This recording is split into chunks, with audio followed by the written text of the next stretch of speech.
Reactivity effect में अब अगर बेंजीन पे पहले से कोई सब्स्टिट्यूएंट मौजूद हो, for example this is benzene और सब्स्टिट्यूएंट ए एक सब्स्टिट्यूएंट है, तो ये सब्स्टिट्यूएंट अब बेंजीन को मज़ीद मोर रिएक्टिव कर सकता है, मोर रिएक्टिव कर सकता है, या बेंजीन को लेस रिएक्टिव कर सकता है। तो ग्रुप पे डिपेंड करेगा कि कौन सा ग्रुप इधर मौजूद है। तो अगर ये ग्रुप बेंजीन को एक्टिवेट करता है, उसको मोर रिएक्टिव बनाता है, तो इसको फिर कहा जाएगा एक्टिवेटिंग ग्रुप।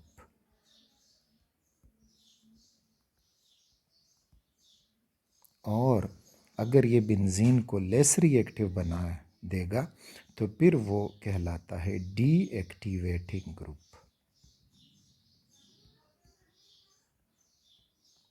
यहाँ से आपने कॉन्सेप्ट समझा कि बेंजीन कैसे रिएक्टिव होगा, कैसे जो है वो लेस रिएक्टिव होगा।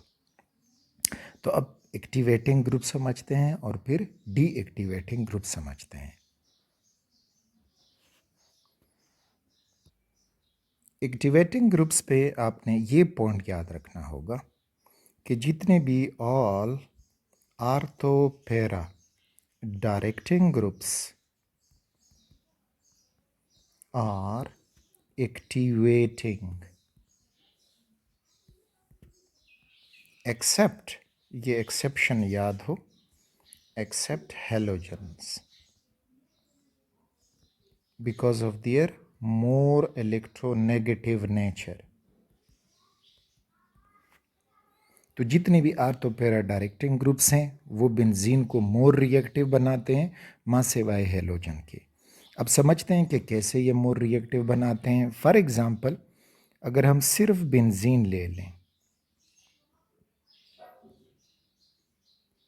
और इसकी हम नाइट्रेशन करना चाहें तो हम HNO3 nitric acid concentrated form में इस्तेमाल करेंगे, साथ में जो H2SO4 कैटलिस्ट है तो वो भी कंसनट्रेटेड होगा, और 60 डिग्री सेल्सियस टेम्परेचर भी चाहिए, तब जाके नाइट्रोबेंजीन हमें बन के देगा ये रिएक्शन। तो ये हुआ नाइट्रोबेंजीन। लेकिन अब अगर हम फिनोल की नाइट्रेशन करें, this is phenol, when an OH group is present on benzene it is phenol. इसकी अब अगर हम नाइट्रेशन करना चाहें तो अब हमें HNO3 कंसनट्रेटेड की बजाय डाइल्यूट लेना होगा, और इसी तरह H2SO4 वो तो कैटलिस्ट है कंसनट्रेटेड, लेकिन टेम्परेचर हो जाएगा लेस देन 60 डिग्री।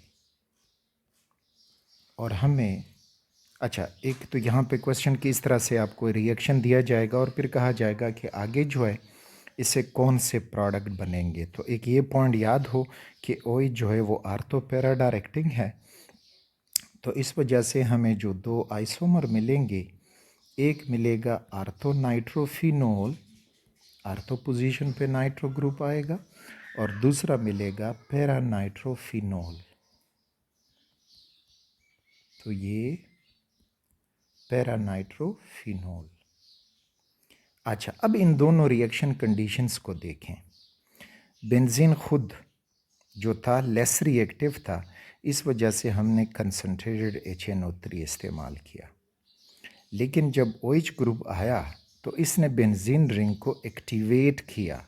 तो एक्टिवेट करने से अब हमें डाइल्यूट HNO3 से हमारा काम चलेगा, कंसनट्रेटेड इस्तेमाल नहीं करेंगे, और इसी तरह टेम्परेचर भी हमने लेस देन 60 रखा। तो इसका मतलब ये था कि OH ने बेंजीन रिंग को मज़ीद रिएक्टिव बनाया, और बेंजीन बजाते खुद इतना रिएक्टिव नहीं था। तो जितने भी आर्थो पैरा डायरेक्टिंग ग्रुप्स हैं वो एक्टिवेटिंग ग्रुप्स हैं, बेंजीन को एक्टिवेट करेंगे, एक्सेप्ट हेलोजन्स जो मोर इलेक्ट्रोनेगेटिव हैं, इसकी वजह से। वो भी आगे समझते हैं कि क्यों वो ऐसा करते हैं।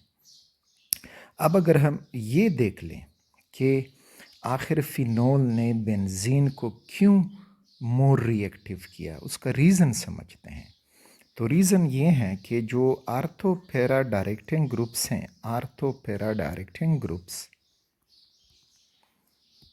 और electron donating groups, electron donating groups, benzene ring के ऊपर ये हुआ बेंजीन रिंग और ये कोई भी आर्थो पैरा डायरेक्टिंग ग्रुप हो, तो ये क्या करते हैं कि इलेक्ट्रॉन क्लाउड बेंजीन की तरफ शिफ्ट कर देते हैं, जिसकी वजह से बेंजीन पे एक नेगेटिव चार्ज सर्कुलेट करेगा और इस नेगेटिव चार्ज जो डेंसिटी है इलेक्ट्रोफाइल के लिए अब यहाँ पे अटैक करना आसान हो जाएगा, इजी अटैक। तो इस इजी अटैक की वजह से benzene will be more reactive. कैसे? तो चार्ज डिस्ट्रीब्यूशन से इसको मज़ीद समझते हैं कि कैसे इलेक्ट्रोफिलिक अटैक यहाँ पे आसान होगा। तो ये देखें, फिनोल के केस में ऑक्सीजन ने लोन पेयर नीचे डोनेट किया और इस तरह से जो नेगेटिव चार्ज है बेंजीन रिंग के ऊपर सर्कुलेट कर रहा है। Look at this, ortho position पे नेगेटिव चार्ज, पैरा पोजीशन पे नेगेटिव चार्ज और फिर आर्थो पोजीशन पे नेगेटिव चार्ज। तो अगर हम इन सब का रेजोनेंस हाइब्रिड देखें तो यू विल गेट के negative charge is circulating on benzene ring. तो इसका मतलब है कि OH ग्रुप ने इलेक्ट्रॉन डेंसिटी बढ़ा दी है, electron density increased on the ring. तो जब ये इलेक्ट्रॉन डेंसिटी रिंग पे बढ़ जाएगी तो इलेक्ट्रोफाइल जो होगा, electrophile attack is easy, attack is easy. तो इस तरह से इलेक्ट्रोफाइल का अटैक जो है वो मज़ीद ईजी हो जाएगा, because electrophile is electron loving. तो जितना यहाँ पे डेंसिटी ज़्यादा, इसका अटैक आसान। अब हेलोजन के केस में फॉर एग्ज़ाम्पल बेंजीन पे क्लोरीन है, ब्रोमीन है या जो भी है, look at this chlorine, it has these lone pairs.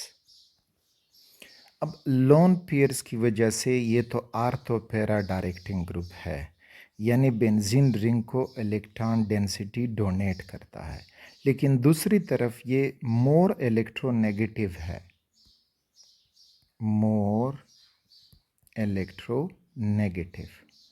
तो ये क्लोरीन दो काम करता है, एक तो बेंजीन रिंग की तरफ इलेक्ट्रॉन डोनेटिंग कर रहा है, इलेक्ट्रॉन डोनेटिंग, और दूसरा अपनी तरफ इलेक्ट्रॉन विथड्रॉल भी कर रहा है, इलेक्ट्रॉन विथड्रॉल, क्योंकि मोर इलेक्ट्रोनेगेटिव है। तो इनका जो इलेक्ट्रॉन डोनेटिंग इफेक्ट है, electron donating effect is less than electron withdrawal effect. तो जब ये इलेक्ट्रॉन डोनेटिंग ग्रुप इफ़ेक्ट कम हुआ, इलेक्ट्रॉन विड्रॉल इफ़ेक्ट ज़्यादा हुआ, तो बेंजीन रिंग हो जाएगा लेस रिएक्टिव। तो ये रीज़न है हेलोजेंस के लिए, जो आपने इस तरह से याद रखना होगा।